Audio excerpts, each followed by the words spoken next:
రారే చూతము రాజసుతుని రేయి జననా ఆయను.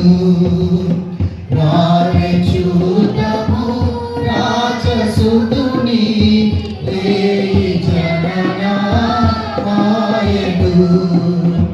రాజులకు రాజు మెస్సియా, రాజులకు రాజు తేజమదిగో తేజమదిగో. గ్రీటింగ్స్ క్రిస్మస్ సందర్భంగా మన చర్చ్కి శుభాకాంక్షలు తెలియజేసిన తర్వాత కట్ చేస్తారు. తర్వాత ముందుకు సాగుతారు.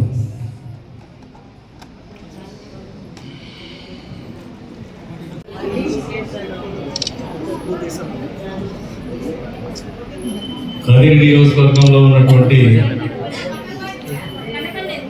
క్రైస్తవ సోదరి సోదరిమణులకు, సిఎండ్ఐజీ రాష్ట్ర గారికి, సెక్రటరీలకి,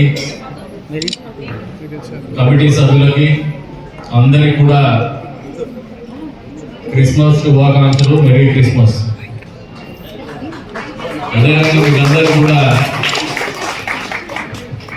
2025 అడ్వాన్స్ నూతన సంవత్సర శుభాకాంక్షలు.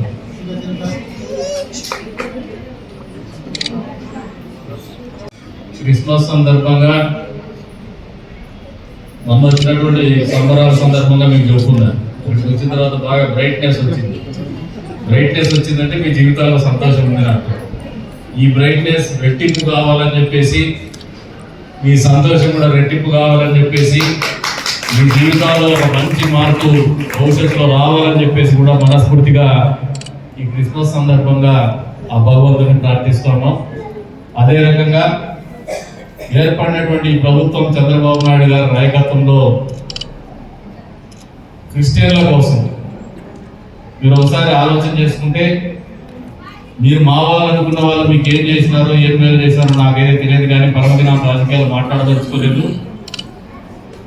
గతంలో ప్రభుత్వంలో ఉన్నప్పుడు కూడా జెరూసలేం యాత్రకు కూడా డబ్బులు ఇచ్చింది ప్రభుత్వం చంద్రబాబు నాయుడు గారి నాయకత్వం.